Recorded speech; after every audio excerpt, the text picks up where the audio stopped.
Très bien. Tout d'abord, merci à tous d'être venus pour cette présentation. Pour ceux qui sont au fond de la salle, il reste quelques places devant.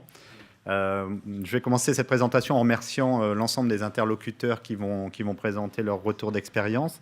C'est toujours plus intéressant pour nous d'avoir un retour d'expérience client plutôt que de présenter, je dirais, de la théorie. Donc, je vais commencer directement pour rentrer dans le vif du sujet. Alors, la transformation digitale, pourquoi maintenant ?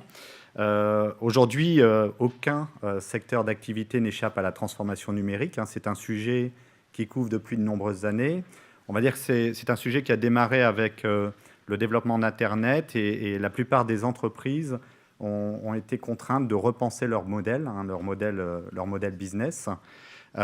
Aujourd'hui, je dirais la vague du digital en fait a commencé dans des secteurs d'activité tels que le tourisme historiquement, la presse, les médias, la communication. Et puis ensuite, on a vu en fait qu'il y a certains secteurs qui pensaient échapper à cette vague du digital et qui l'ont pris de plein fouet. On peut prendre des exemples très concrets comme le monde de l'hôtellerie avec l'arrivée de sociétés du type TripAdvisor, le monde des taxis. Vous avez bien vu qu'aujourd'hui, Uber est la société de taxi la plus utilisée dans le monde alors qu'ils n'ont aucun véhicule, ils n'ont pas de véhicule. Et puis on voit en fait que maintenant, ça vient sur des secteurs d'activité comme la santé, l'assurance. Voilà, donc aujourd'hui, il est improbable de penser qu'une société ou qu'un secteur d'activité ne sera pas touché par cette vague du digital, par en fait la transformation numérique. Alors la recette d'une transformation digitale réussie, c'est toujours à peu près la même. C'est offrir plus de services en tant qu'entreprise à ses clients. Mais c'est également prendre en compte le retour et les nouvelles expériences, alors qu'il s'agisse à la fois de clients, qu'il s'agisse de produits, qu'il s'agisse de processus que l'on met en place. En fait, voilà, ce qui est important, c'est de pouvoir interagir et réagir par rapport à ce que vont demander les usagers, les administrés, parce qu'on parle souvent de clients, mais on peut parler de transformation numérique aussi dans le monde de l'administration, en tant qu'usager, etc. Alors aujourd'hui, IDC a mené une étude, vous allez voir, c'est une étude intéressante qui a permis en fait de classifier les entreprises ou les administrations dans 5 catégories différentes. À la fin de la matinée, on vous demande de remplir un petit questionnaire. Ce qui serait intéressant, c'est que chacun d'entre vous essaye de positionner son entreprise dans une de ces 5 catégories, juste pour voir à peu près, selon vous, où votre entreprise se situe.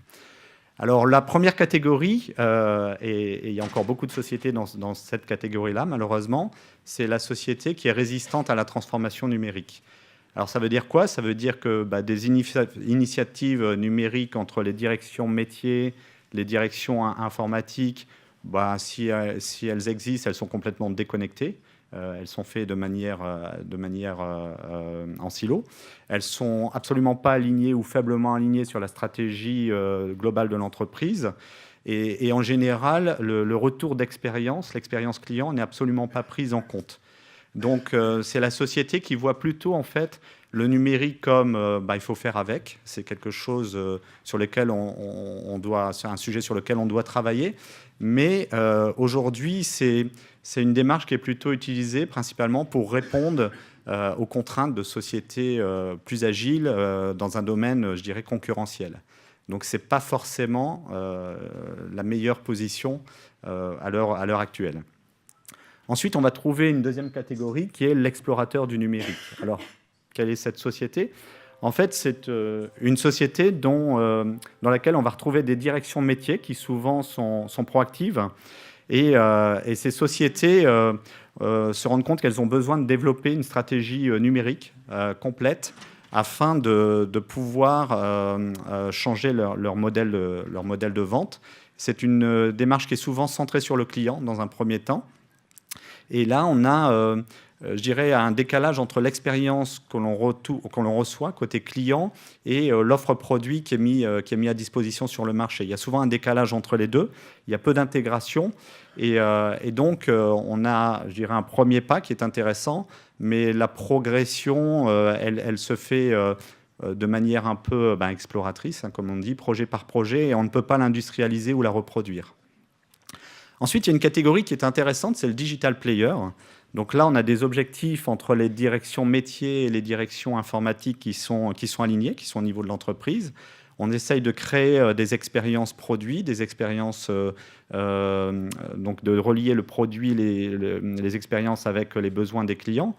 En revanche, le problème, c'est que l'offre commerciale, elle propose souvent des produits, des services, une expérience assez cohérente, mais on n'invente pas de nouveaux modèles. En fait, on essaye de transposer le modèle qui existe aujourd'hui, qui est intégré à travers des canaux digitaux. Donc, il n'y a pas vraiment de nouvelles créations en termes de valeur, en termes de nouveaux modèles de vente. On progresse un petit peu, on a le transformateur numérique, donc là ça devient déjà très intéressant. Il y a heureusement beaucoup de sociétés aujourd'hui qui sont dans ce segment-là. Là on a une gestion intégrée, une synergie complète entre les départements informatiques et les départements métiers. On propose souvent des produits, des services et une expérience client au niveau mondial, complètement intégrée. On est capable d'avoir une offre commerciale au niveau business qui devient leader sur son marché.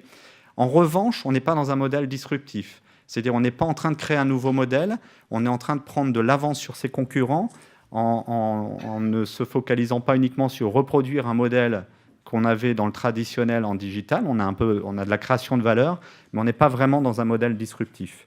Et puis le modèle qu'on appelle le disrupteur numérique, alors là c'est un modèle qui est vraiment en avance, c'est-à-dire toutes les technologies du numérique sont utilisées par les entreprises pour définir des nouveaux business models. On a cité Uber, on pourrait citer par exemple Facebook. Facebook aujourd'hui, c'est quand même la société qui échange le plus de contenu dans le monde, alors qu'il ne crée aucun contenu. Donc c'est quelque chose qui est intéressant. Si vous prenez Alibaba en Chine, c'est quand même la société qui fait le plus, puisque tout à l'heure on parlait de retail, c'est la société qui fait le plus de transactions, alors que de même manière, ils n'ont aucun stock et aucun magasin. Donc là, on est vraiment sur des business models très agiles, et finalement, en fait, on crée en fait de nouveaux marchés. Donc c'est l'entreprise qui a vraiment tout compris et qui va se permettre de créer des nouveaux marchés. Et là, on a de plus en plus de sociétés qui naissent en fait sur ce segment-là. Alors la question, c'est comment passer je dirais, du résistant à la transformation numérique à la société qui est vraiment dans la dernière catégorie, donc le disrupteur. On sait que ça ne se fait pas de manière très simple, ça ne se fait pas en claquant des doigts, mais c'est là, je dirais, tout l'enjeu en fait de la transformation digitale. Alors vous allez nous dire, mais quel est le lien avec Informatica dans tout ça? Alors beaucoup d'entre vous, j'imagine, connaissent Informatica, certains ne le connaissent pas. Donc on est une société qui a plus de 20 ans d'existence et qui est, je dirais, née sur le marché de la donnée. On est le spécialiste de la donnée. Or, tous les analystes, tous les experts, toutes les sociétés savent très bien qu'une transformation digitale réussie ne peut pas se faire si on n'allie pas en fait une stratégie donnée dès le départ, si on n'a pas une stratégie orientée sur la donnée. Et c'est souvent l'absence d'une véritable stratégie sur la donnée qui est le premier obstacle à la transformation digitale. Souvent, on dit, mais comment je vais démarrer ? Comment je peux démarrer ma transformation si je ne connais pas mes données, etc. Ben, c'est là où Informatica, justement, va être une société qui va vous accompagner, vous amener énormément de valeur. On va voir tout à l'heure les retours d'expérience. Il faut savoir qu'il y a des sociétés, par exemple, qui militent aujourd'hui pour dire la donnée ou le patrimoine donné dans l'entreprise, c'est vraiment un asset stratégique et on devrait l'inscrire au bilan comptable des sociétés. Aujourd'hui, il est assez courant de voir que des sociétés se revendent ou s'achètent et on ne prend pas du tout en compte, par exemple, la donnée, la valeur de la donnée. Or, ça pourrait augmenter nettement la valeur de vente de la société si on était capable d'estimer ce patrimoine. Donc aujourd'hui, si l'on regarde bien, donc une fois qu'on a compris qu'il faut mettre en place une stratégie de data, on va voir que la plupart des sociétés, elles ont souvent, de manière efficace, mis en place une première approche qui est plus orientée processus dans l'entreprise. On s'est focalisé d'abord pour, de manière intéressante, travailler sur la gestion de la production, intégrer cette production, faire évoluer en fait le système d'information en fonction des besoins des utilisateurs. Le seul problème par rapport à cette démarche-là, c'est que souvent, ça a été fait projet par projet, métier par métier, et donc avec un système d'information qui a évolué en silo. Et l'information, en fait, elle est intéressante parce qu'elle est produite, mais en fait, elle n'est pas consommée par les autres systèmes. En fait, on a un décloisonnement complet entre les systèmes d'information, et souvent, les systèmes vont produire de la valeur, vont produire de la donnée, mais ne vont pas être capables de consommer la donnée. Or, on voit bien que pour créer de la valeur, il faut que la donnée circule, un petit peu comme, je dirais, un actif financier dans l'entreprise qui va circuler pour créer de la valeur. Ben là, c'est pareil. Il faut que la donnée puisse être à la fois produite, mais il faut qu'elle puisse être consommée.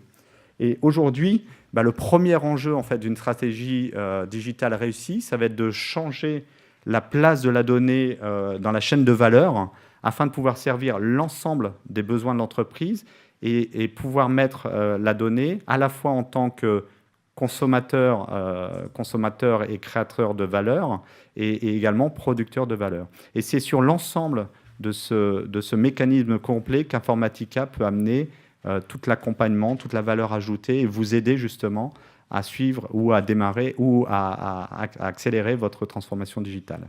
Voilà, je ne vais pas me pencher plus longtemps sur une introduction, c'était juste pour présenter le concept et je pense qu'il va être beaucoup plus intéressant maintenant d'écouter les retours d'expérience de nos clients. Merci.